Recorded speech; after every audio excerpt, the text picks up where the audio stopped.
आसमान अंधेरा हो जाता है, हवा जोर जोर से चलती है, समुंदर उबलने लगता है।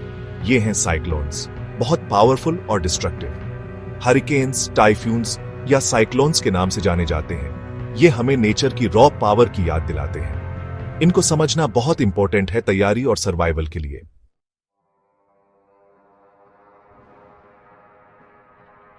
चक्रवात गर्म पानी के ऊपर बनते हैं, गर्मी और नमी से ताकत पाते हैं। ये उष्णकटिबंधीय इलाकों से ध्रुवों तक गर्मी पहुंचाते हैं, दुनिया भर के मौसम को संतुलित करते हैं। जलवायु परिवर्तन इन आंधियों को और तेज बना रहा है, तटीय इलाकों को और भी कमजोर बना रहा है।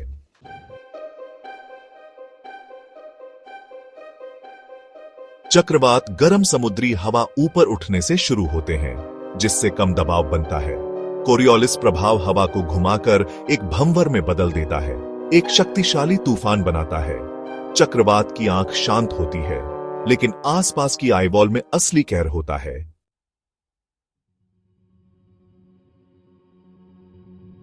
चक्रवात के बीच में आंख होती है, बिल्कुल शांत और साफ।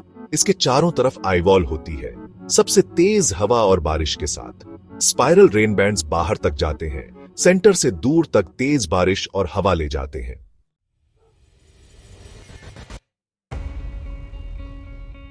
जैसे ही साइक्लोन जमीन के पास आते हैं, वो तूफान के साथ पानी का बढ़ना और तेज बारिश लाते हैं। तटीय इलाकों में बारह तेज हवा और बहुत ज्यादा तबाही होती है। इसका असर बहुत बुरा होता है, घर और इंफ्रास्ट्रक्चर अक्सर टूट जाते हैं।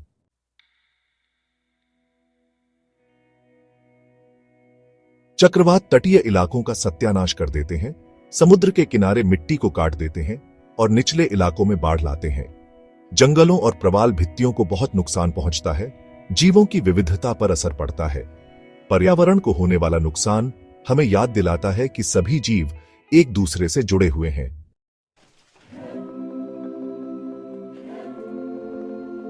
चक्रवात तबाही मचा देते हैं, लोगों को बेघर कर देते हैं और जान माल का भारी नुकसान होता है। जरूरी सेवाएं ठप हो जाती हैं और आर्थिक नुकसान बहुत ज्यादा होता है। इससे उभरना एक लंबी प्रक्रिया है, जिसके लिए काफी संसाधनों और मदद की जरूरत होती है।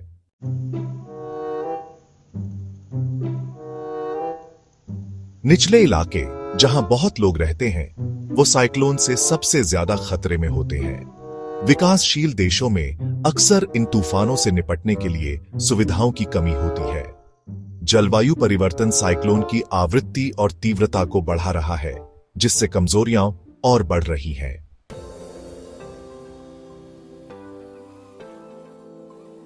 तूफान के बाद ठीक होने के लिए सबको मिलकर काम करना होता है। मदद और फिर से घर बनाना जरूरी होता है। घरों को ठीक करना और मन की देखभाल करना बहुत जरूरी है, ताकि जिंदगी फिर से पटरी पर आ सके। इस सफर में लोग हिम्मत दिखाते हैं और फिर से मजबूत होकर अपना जीवन बनाते हैं।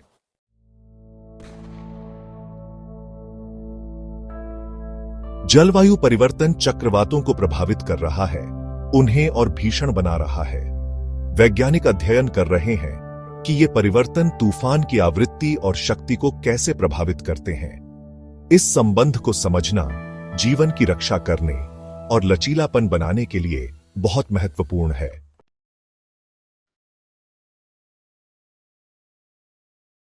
जलवायु परिवर्तन जीवाश्म ईंधन के जलने से हमारे ग्रह को खतरनाक गति से गर्म कर रहा है और इसका असर पूरी दुनिया में दिख रहा है। एक सबसे दिखने वाला और चिंताजनक असर है समुद्र का बढ़ना, एक धीमी गति से आने वाली आपदा जो तटीय समुदायों और पारिस्थितिक तंत्र के लिए खतरा है। बढ़ते समुद्र और चक्रवातों का संबंध खतरनाक है और ज्यादा तबाही का कारण बन सकता है। जैसे जैसे समुद्र बढ़ता है, तटीय क्षेत्र तूफान के कारण आने वाले पानी के लिए और भी कमजोर हो जाते हैं। जो चक्रवातों द्वारा लाई जाने वाली पानी की दीवारें हैं, जो पहले एक सामान्य बाढ़ का जोखिम था, वह अब एक भयानक जल प्लावन बन गया है, क्योंकि बढ़ते समुद्र तूफान के कारण आने वाले पानी के लिए एक ऊंचा आधार प्रदान करते हैं। इसका असर सिर्फ तत्काल बाढ़ तक ही सीमित नहीं है। बढ़ता समुद्र मीठे पानी के स्रोतों में खारे पानी के घुसपैठ का कारण बनता है, पीने के पानी और खेती की जमीन को खतरे में डालता है। तटीय कटाव तेज हो जाता है, घरों, व्यवसायों और महत्वपूर्ण बुनियादी ढांचे को निगल जाता है। मैंग्रोव वन और नमक दलदल जैसे पूरे पारिस्थितिक तंत्र जो तूफान के कारण आने वाले पानी के विरुद्ध प्राकृतिक अवरोधकों का काम करते हैं, डूबने के खतरे में हैं, जिससे तटीय समुदाय और भी ज्यादा खतरे में आ जाते हैं। इसके परिणाम छोटे द्वीपीय विकासशील देशों और निचले तटीय क्षेत्रों के लिए और भी गंभीर है, जिनमें से कई पहले ही जलवायु परिवर्तन के असर झेल रहे हैं। इन कमजोर समुदायों के लिए बढ़ता समुद्र सिर्फ एक पर्यावरणीय खतरा नहीं है, यह एक अस्तित्व का खतरा है।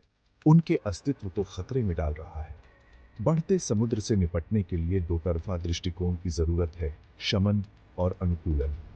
ग्रीन हाउस गैस उत्सर्जन को कम करना समुद्र के बढ़ने की दर को कम करने के लिए बहुत जरूरी है। साथ ही अनुकूलन उपायों में निवेश करना, जैसे समुद्र की दीवारें, पूर्व चेतावनी प्रणाली और नियोजित स्थानांतरण कमजोर समुदायों और बुनियादी ढांचे की सुरक्षा के लिए महत्वपूर्ण है।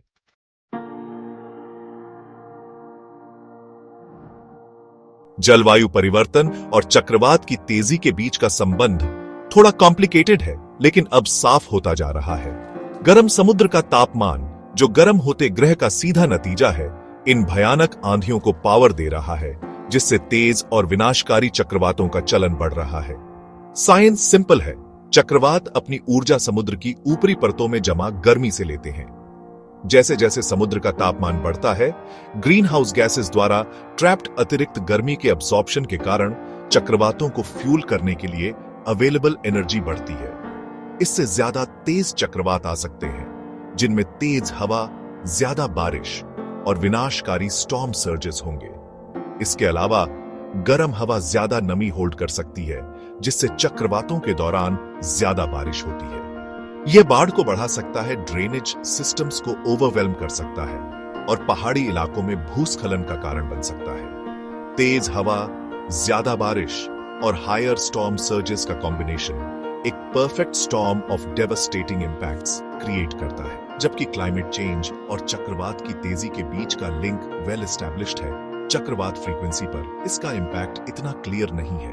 कुछ स्टडीज सजेस्ट करते हैं कि गर्म दुनिया में चक्रवातों की ओवरऑल संख्या कम हो सकती है, जबकि दूसरे रीजनल वेरिएशंस की संभावना बताते हैं। लेकिन सभी इस बात पर अग्री हैं कि तेज चक्रवातों का प्रोपोर्शन बढ़ने की संभावना है, जो कोस्टल कम्युनिटीज और इकोसिस्टम्स के लिए एक बड़ा खतरा है। इस ट्रेंड के इम्प्लीकेशंस गंभीर हैं। ज्यादा तेज चक्रवातों का मतलब है ज्यादा डिस्ट्रक्शन की संभावना, हायर इकोनॉमिक कॉस्ट्स और ज्यादा जान माल का नुकसान। इस चैलेंज से निपटने के लिए ग्रीन हाउस गैस इमिशंस को कम करके क्लाइमेट चेंज को मिटिगेट करने के लिए एक ग्लोबल एफर्ट की जरूरत है और एडेप्टेशन मेजर्स में इन्वेस्ट करके रेजिलियंस बढ़ाने और इन बढ़ती हुई पावरफुल स्टॉर्म्स के इंपैक्ट्स को कम करने की जरूरत है।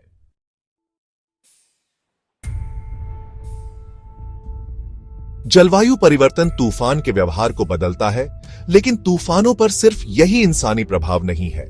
जंगल काटना और शहरों का फैलाव तूफान के असर को बढ़ा सकते हैं, जिससे प्राकृतिक आपदाएं मानव निर्मित तबाही में बदल सकती हैं। जंगलों की कटाई प्राकृतिक सुरक्षा को हटा देती है, जो तूफानों के खिलाफ ढाल का काम करती है।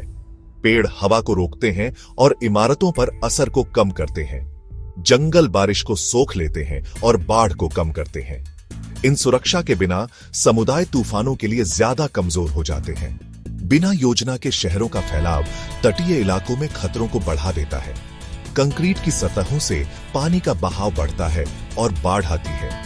तटीय विकास ज्यादा लोगों और बुनियादी ढांचे को खतरे में डालता है। मैंग्रोव और प्रवाल भित्तियों का क्षरण तूफानों के खिलाफ सुरक्षा को कम कर देता है।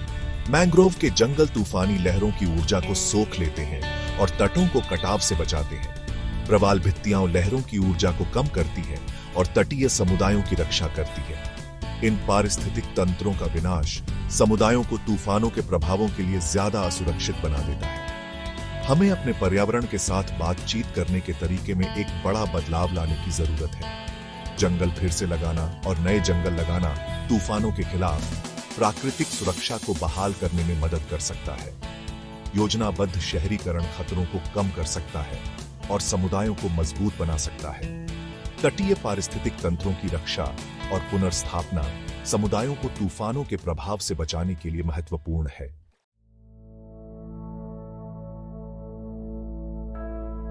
एक बढ़ती आंधी प्रकृति के प्रकोप पर विचार। कोस्टल रीजन में पलने बढ़ने की वजह से मैं हमेशा समुंदर की पावर से वाकिफ रहा हूं, उसकी सुंदरता और उसकी डिस्ट्रक्शन की कैपेसिटी दोनों से। समुंदर की नमक और खुशबू से भरी हवा पिछले आंधियों की कहानियां ले जाती थी, जो जनरेशन से जनरेशन तक सुनाई जाती थी। प्रकृति की रॉ पावर और मानव अस्तित्व की वल्नरेबिलिटी की याद दिलाती थी। साइक्लोन्स हालांकि एक अलग ही फैसिनेशन रखते थे, ऑ और एप्रीहेंशन का मिश्रण। इन आंधियों का शीर स्केल, लैंडस्केप्स को रीशेप करने और जीवन को डिसरप्ट करने की उनकी क्षमता मेरी कल्पना पर एक गहरी छाप छोड़ती थी। न्यूज रिपोर्ट्स, जो अक्सर डेवस्टेशन की तस्वीरों से भरे होते थे, चल रही फोर्सेस की एक सख्त याद दिलाते थे। एक हम्बलिंग एक्सपीरियंस जो ह्यूमन कंट्रोल की सीमाओं को दर्शाता था। लेकिन डर के आगे एक वंडर का एहसास था, हमारे प्लैनेट की इंट्रिकेट वर्किंग्स की पहचान, एक साइक्लोन का बनना, एटमॉस्फेरिक कंडीशंस का एक डेलिकेट डांस, सभी चीजों के इंटरकनेक्टेडनेस का एक सबूत, गर्म समुंदर से लेकर घूमती हुई पृथ्वी तक। यह एक याद दिलाता था कि हम अपने से कहीं बड़े किसी चीज का हिस्सा हैं, जीवन का एक वेब जो हमें सस्टेन करता है लेकिन केओस की संभावना भी रखता है। यह ड्युअलिटी, डिस्ट्रक्टिव पावर और ऑ इंस्पायरिंग ब्यूटी ने साइक्लोन्स पर मेरे पर्सपेक्टिव को शेप किया है और ब्रॉडली नेचुरल वर्ल्ड के साथ हमारे रिलेशनशिप पर। यह रिस्पेक्ट और ह्यूमिलिटी दोनों से भरा एक रिलेशनशिप है। इस बात की पहचान कि हम अपने डोमेन के मास्टर्स नहीं हैं, बल्कि एक प्लैनेट के स्टीवर्ड्स हैं जिसे हम काउंटलेस अदर स्पीसीज के साथ शेयर करते हैं।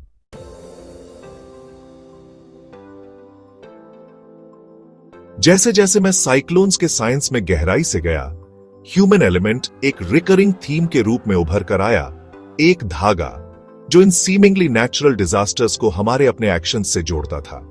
यह एहसास कि क्लाइमेट चेंज जो फॉसिल फ्यूल्स पर हमारी डिपेंडेंस से चल रहा है, इन आंधियों को इंटेंस कर रहा है, उनकी डिस्ट्रक्टिव पोटेंशियल को बढ़ा रहा है, एक गंभीर बात थी।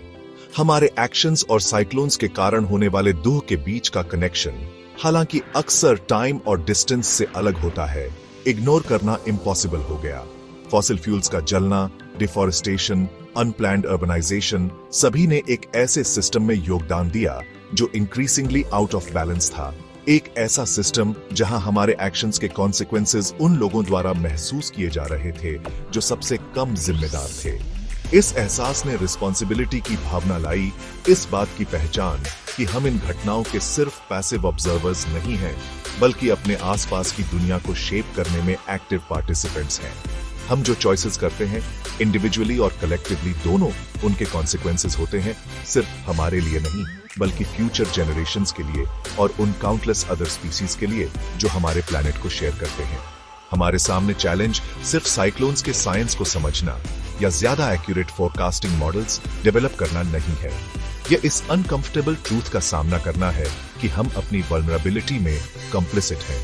यह स्वीकार करना है कि क्लाइमेट चेंज से निपटना सिर्फ एक एनवायरमेंटल इश्यू नहीं है, बल्कि एक मॉरल इंपेरेटिव है, जस्टिस और इक्विटी का मामला है।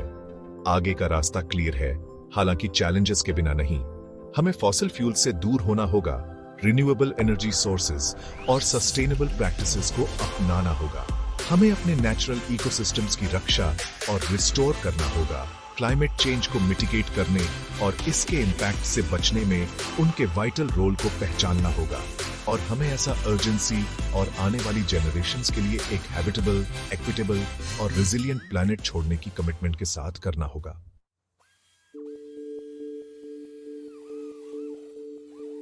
जलवायु परिवर्तन से निपटना और चक्रवातों पर इसके प्रभाव को कम करना बहुत मुश्किल लग सकता है, एक अभूतपूर्व पैमाने और जटिलता की चुनौती। फिर भी गंभीर आंकड़ों और विनाश की तस्वीरों के बीच आशा की एक किरण है। व्यक्तियों, समुदायों और राष्ट्रों का एक बढ़ता हुआ आंदोलन जो इस स्थिति को बदलने के लिए प्रतिबद्ध है। मानव भावना का लचीलापन, नवाचार और सहयोग करने की हमारी क्षमता विप एडवर्सिटी के सामने आशा की एक किरण प्रदान करती है। पूरी दुनिया में समुदाय गर्म होती दुनिया की बढ़ती वास्तविकताओं के साथ अनुकूलन कर रहे हैं, चक्रवातों के लिए अपनी भेद्यता को कम करने के लिए नए उपाय विकसित कर रहे हैं। पूर्व चेतावनी प्रणालियों से जो निकासी के लिए महत्वपूर्ण समय देती हैं, चक्रवात प्रतिरोधी आवास डिजाइनों तक जो तेज हवा और बाढ़ को झेल सकते हैं, लचीलेपन के बीज बोए जा रहे हैं। नवीकरणीय ऊर्जा स्रोतों में निवेश करना, जैसे सौर और पवन ऊर्जा, सिर्फ ग्रीनहाउस गैस उत्सर्जन को कम करने के लिए ही जरूरी नहीं है, बल्कि ज्यादा लचीला ऊर्जा ग्रिड बनाने के लिए भी है, जो अत्यधिक मौसम की घटनाओं से व्यवधानों के लिए कम संवेदनशील है। सतत भूमि प्रबंधन पद्धतियां, जैसे पुनर्वनीकरण और वनीकरण, चक्रवातों के खिलाफ प्राकृतिक सुरक्षा को बहाल करने में मदद कर सकते हैं। साथ ही स्थानीय समुदायों के लिए आर्थिक अवसर भी प्रदान करते हैं। लचीलेपन का रास्ता अकेले नहीं तय किया जा सकता, इसके लिए सीमाओं के पार सहयोग की जरूरत है। इस बात की पहचान की क्लाइमेट चेंज एक वैश्विक चुनौती है, जिसके लिए एक वैश्विक प्रतिक्रिया की जरूरत है। अंतर्राष्ट्रीय सहयोग, ज्ञान और संसाधनों का आदान प्रदान और न्यायसंगत समाधानों के लिए प्रतिबद्धता आगे के अशांत पानी पर नेविगेट करने के लिए जरूरी है। यह सफर लंबा और कठिन होगा, लेकिन मंजिल के लिए प्रयास करने लायक है। एक ऐसा भविष्य जहां चक्रवात, जबकि अभी भी प्रकृति की एक शक्ति है, अस्तित्व के लिए खतरा नहीं है। एक ऐसा भविष्य जहां समुदाय सशक्त, लचीला और आने वाले तूफानों, शाब्दिक और लाक्षणिक दोनों का सामना करने के लिए तैयार है। यह एक ऐसा भविष्य है जिसके लिए लड़ने लायक है। एक ऐसा भविष्य जहां मानवता और प्रकृति आपसी सम्मान और साझा समृद्धि के रिश्ते में सह अस्तित्व में रह सकते हैं।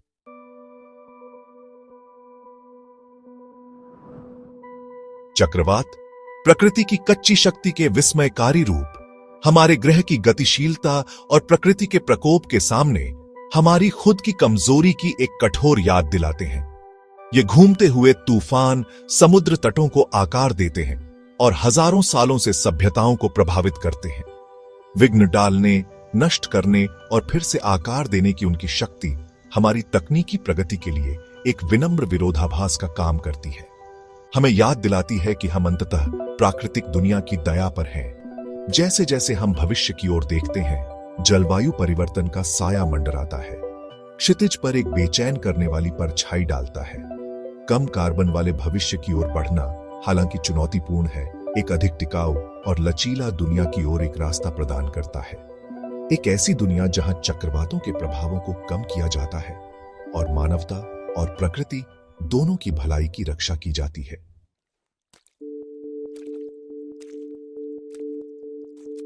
ये जो चुनौती हमारे सामने है, वो सिर्फ साइंस या टेक्नोलॉजी की नहीं है।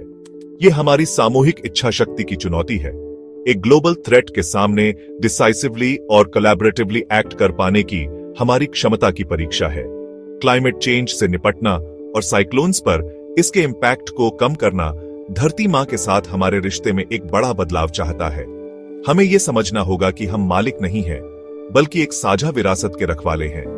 जिम्मेदारी हम सबकी है, एक इंसान के तौर पर, समाज के तौर पर और देश के तौर पर। हमें ऐसे फैसले लेने होंगे जो कुदरत के साथ हमारे जुड़ाव को दिखाए।